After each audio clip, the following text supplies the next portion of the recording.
Há quanto tempo o senhor participa da trezena? A minha caminhada na trezena de Santo Antônio já tem aproximadamente 32 a 35 anos, porque desde criança que eu caminho aqui com Santo Antônio, eu nasci, me criei. Atualmente não moro, estou casado, moro no bairro Aeroporto, mas continuo sendo servo de Santo Antônio, de Jesus Cristo e desse povo todo lindo. E qual a sua motivação para vir todo ano? A principal motivação é o serviço. Servir a Deus e servir na comunidade que eu amo muito.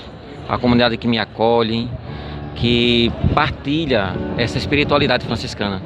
Então me motiva muito a espiritualidade de Santo Antônio e de São Francisco, porque enriquece a nossa vida, né? E o senhor poderia resumir Santo Antônio em uma frase? Sim, Santo Antônio, modelo de ser humano, modelo de gente, de pessoa, mostrando que somos capazes, né, a exemplo dele, de alcançarmos a graça de Deus, de vivermos bem, de amar o próximo, de amar a natureza, de cultivar as amizades. E deixa também uma mensagem pra gente. A mensagem que eu deixo para a juventude é que persistam, sejam perseverantes, porque não é simples hoje, não é fácil a juventude permanecer na igreja, visto que logo a partir dos seus 14 anos o mundo oferece tantas coisas que a gente só percebe que são passageiras depois de um certo tempo. Mas assim, a igreja é viva com a juventude, não desmerecendo os adultos, os idosos, né, que sustentam, né, até o exemplo pra gente, nossos avós, nossos pais, mostrando que eles passaram por essa fase que nós estamos passando, mas que a juventude alegra a igreja, o sorriso da igreja é o jovem. Mas a inveja, o disse-me-disse, as fofocas, um entrega outro, se torna um inferno. Isso, em consequência, vem como uma cascata para o povo. Mas quando Papa Francisco falou em Roma, as 15 doenças que tinha na Santa Sé, que eu esperava que fosse mais explorada pelos bispos, por todos os padres, da inveja, da fofoca, a doença do ter cada vez mais, do querer brilhar, do puxar saquismo com as autoridades maiores, do se sentir dono daquela função que faz. A gente vê nas nossas paróquias pessoas, às vezes é coordenador, quando muda de padre então o inferno, porque ele nunca agrada. Então tudo isso quer seguir Jesus, junto com Antônio, com Nossa Senhora. Larga isso. Esse osso não te pertence. Porque quanto mais você sobe e você se sente poderoso, que tenha dinheiro que não tenha, você se torna orgulhoso. E o livro da sabedoria diz: para o mal do orgulhoso não existe remédio, que nasceu dele uma árvore de pecado. Está lá, o livro da sabedoria. Então, meus irmãos e minhas irmãs, o que nos falta? Justamente aquilo que Antônio conseguiu: ser livre. Não me consta que ele foi superior de alguma casa. Foi provincial, chegou a ser provincial, mas certamente provincial na região, um bom provincial.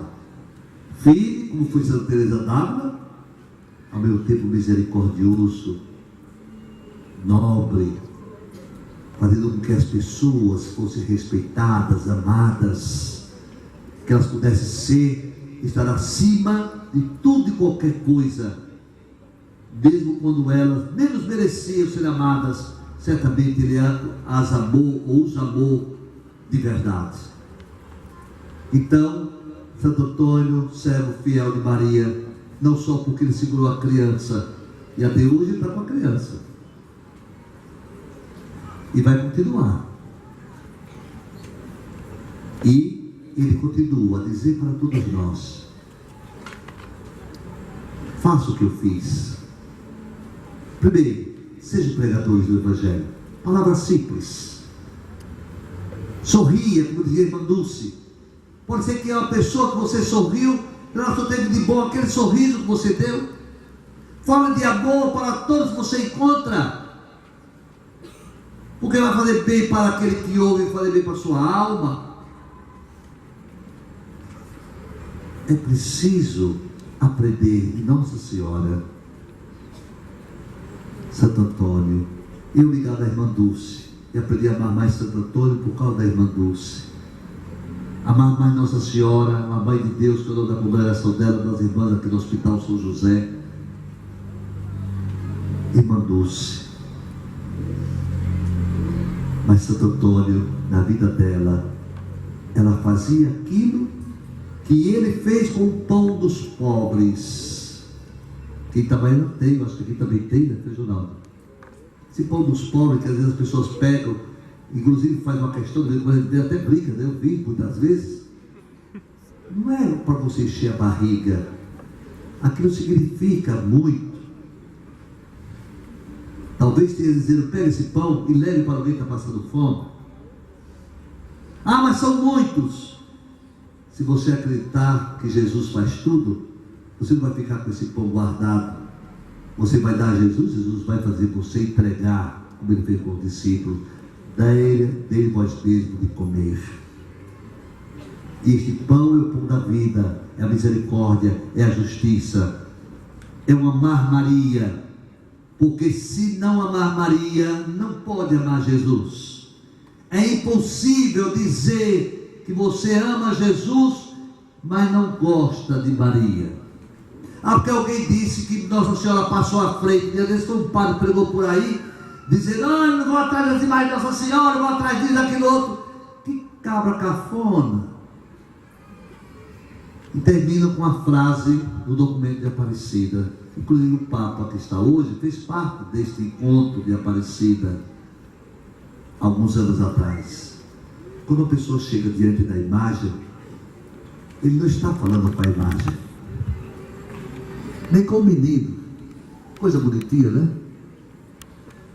Ele está falando com Deus. Mas como ele não vê Deus, vê a imagem do santo, ele se dirige ao santo. O santo não ouve nada, porque ou é de madeira, ou é de gesso, ou outro material, bronze, sei lá o quê. Agora Deus ouve. E as lágrimas daquele que chora diante do santo é acolhida por Deus. E os pedidos que ele faz diante do santo, ela faz diante do santo, é acolhida por Deus. Então nós não adoramos imagem, só adoramos a Deus. Até usar essa palavra que a televisão colocou tanto na nossa vida. Eu adoro chupar laranja. Não adore não. Por que você joga o bagaço fora então? Não é? Esse verbo pode ver em qualquer dicionário. Ah, mas o povo faz a língua, todo mundo adora. Por causa da televisão. A linguagem é fraca. Nosso português é fraco. E por isso as pessoas acabam usando aquele verbo que é próprio de se usar para com Deus. Então que Santo Antônio nos ajude, primeiro, a termos devoção a Maria, a rezar o terço com parcimônia, com tranquilidade. Mas se você não tiver tempo, tiver desculpa que não tem tempo para rezar o terço, mas você reza o Ave Maria, é bom. Mas se puder rezar o rosário, não reza só o Ave Maria. Porque a vida dos santos, se quiser cultuar a vida de outros santos, como a de Santo Antônio, vocês verão. E um cristão católico que não reza o terço, não sabe o que é ter gosto de viver com Jesus. Que o primeiro devoto de Nossa Senhora foi o seu filho Jesus. Não podemos duvidar. Não foi por menos que ele viu naquela mulher corajosa e disse, mulher, eis aí teu filho. Maria pode muito, não é deusa. Ela não quer ser deusa, ela não nasceu para ser deusa, mas é a mãe de Deus, é a esposa de Deus, é a filha de Deus. É um mistério, nem quer entender. Simplesmente reza o seu texto, reza o seu rosário, porque nada sem Maria, nada sem Jesus. Com os dois e aí veio os apóstolos e todos os santos, Santo Antônio também, nós criamos vergonha, nos convertemos e nos tornamos, tanto quanto Santo Antônio, santos, mesmo que nunca a gente venha subir no altar ou no andor, não importa, a quantidade de santos são imensas, a igreja canoniza alguns santos, porque se o seu nome estiver escrito no céu, a sua morada é garantida, você vai ver Deus face a face. Também não pense no céu para descansar, não. Eu acho que o céu é um lugar de muito trabalho, mas não trabalho penoso que tem aqui, que soa, que não vê a hora de se aposentar, quando se aposenta vem a miséria, né? Não. O céu é um trabalho, é um lugar dinâmico. Então se prepara sempre para viver o céu aqui, que começa aqui, e depois viver a vida eterna. E nunca mais você será alguém que sofre, sente dor e que tem raiva e até violência. Que Santo Antônio nos ajude. Por isso gritamos: viva Santo Antônio! Viva a paróquia dos franciscanos Santo Antônio! Viva o povo de Deus! Viva os devotos de Santo Antônio! Amém. É a primeira vez que o senhor participa? Pô, da festa aqui de Santo Antônio, aqui na colina, porque eu fui pároco de Santo Antônio Alves em Itabaiana e fiz pelo menos 6 festas lá, participei, né, das festas como pároco. Qual foi a sua experiência ao celebrar hoje? Olha, eu me senti, como diz assim, no descobrimento de Aracaju, do povoado antigo que existia aqui e que depois, em São Cristóvão, deixando de ser capital, nada melhor do que no povoado de Santo Antônio ou perto da colina, onde começou tudo. E eu lembro um pouco e faço um pouco de analogia, que quando o Brasil foi descoberto, houve a missa. Aqui em Aracaju, a igreja de Santo Antônio representa um pouco também o descobrimento do Brasil.